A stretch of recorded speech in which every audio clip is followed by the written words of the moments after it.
Hello guys, ഇന്ന് നമ്മളൊന്നും plan ചെയ്യാതെ ഒറ്റ മൈൻഡ് പിടിച്ച് ഡബ്ലിനിൽ നിന്ന് UK പാർട്ടായിട്ടുള്ള നോർത്തേൺ അയർലൻഡ് വരെ പോയ കഥയാണിത്. ഫ്യൂലും ഫില്ല് ചെയ്ത് കോഫി എടുത്ത് നേരെ നമ്മുടെ ഫസ്റ്റ് ഡെസ്റ്റിനേഷനായിട്ടുള്ള കൂലി ലൂപ്പ് പിടിക്കാൻ വിചാരിച്ച് പോണ വഴിക്ക് നമ്മൾ കയറിയ ഒരു സ്പോട്ടാണിത്, സ്ട്രാൻസ്ഫീൽഡ് കഫേ. ഭയങ്കര ഈസ്തെറ്റിക് ആയിട്ടുള്ള ഒരു കഫേ. പക്ഷെ നല്ല തിരക്കായതുകൊണ്ട് നമ്മളവിടെ ഫുള്ളൊന്ന് കറങ്ങി നടന്ന് അവിടെ നിന്ന് ഇറങ്ങി നേരെ വിട്ടു. ഈ റോഡ് പോയപ്പോഴാണ് എന്തുകൊണ്ടാണ് one of the most scenic road in Ireland എന്ന് പറയുന്നതിൻ്റെ കാരണം പിടിയിട്ടത്. Coastal road, mountain, sea view ഇതെല്ലാം നിങ്ങൾക്ക് ഒറ്റ ഡ്രൈവിൽ കിട്ടും.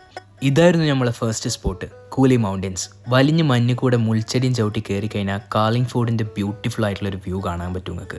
അവിടെ നിന്ന് ആ വ്യൂ ആസ്വദിച്ച് ഫോട്ടോയും എടുത്ത് നമ്മൾ അടുത്ത ലൊക്കേഷൻ പിടിക്കാൻ വിചാരിച്ച് ഓണ വഴിക്കാണെങ്കിൽ റോഡ് ഫുള്ള് സ്നോയും ബ്ലാക്ക് ഐസും. ഇവിടെ എത്തിയപ്പോഴാണ് പണ്ടാരോ പറഞ്ഞത് ഓർമ്മ വന്നത്, when there is no plan the destination chooses to be beautiful എന്നത്. നമ്മളെല്ലാവരും ലൈഫിൽ സ്നോ ആദ്യമായിട്ട് എക്സ്പീരിയൻസ് ചെയ്തതിൻ്റെ പൊലിവിലായിരുന്നു. ലൂത്തിൽ നിന്ന് നമ്മൾ നേരെ പോണതിന് UK പാർട്ടായിട്ടുള്ള നോർത്തേൺ അയർലൻഡിലേക്കാണ്. ന്യൂറി എന്ന് പറയുന്ന ക്ലാൻറൈ റിവറിനോട് ചുറ്റപ്പെട്ട് കിടക്കുന്ന ഈ സിറ്റി കറങ്ങുക എന്നുള്ളതായിരുന്നു നമ്മുടെ പ്ലാൻ.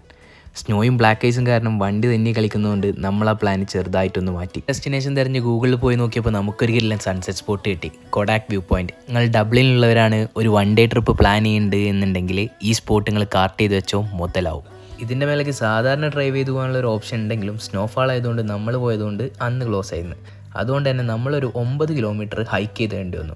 അതും പോരാണ്ട് സുബാനൊക്കെ തിരിഞ്ഞടക്കാൻ തുടങ്ങി. റിവേഴ്സിൽ നടന്നാൽ പെട്ടെന്ന് എത്തും പറഞ്ഞിട്ട് ഒരു മണിക്കൂർ നടന്ന് നമ്മൾ നമ്മുടെ സൺസെറ്റ് സ്പോട്ടായ കൊഡാക് കോർണർ എത്തി. To be honest, every step was worth. കാരണം ആ സൺസെറ്റും ക്ലൗഡ് ബെഡും റിവറും ഒക്കെ കാണാൻ പ്രത്യേക ഭംഗിയായിരുന്നു. ക്യാമറയിൽ എനിക്ക് എത്രത്തോളം പകർത്താൻ പറ്റിയിട്ടുണ്ടെന്ന് അറിയില്ലെങ്കിലും ഭയങ്കര ബ്യൂട്ടിഫുൾ ആയിട്ടുള്ള ഒരു സമാധാനമായിട്ടുള്ള ഒരു ഈവനിങ് സ്പെൻഡ് ചെയ്ത് നമ്മൾ അവിടെ നിന്ന് തിരിച്ചു വന്നു. അപ്പോൾ ശരി, ബൈ.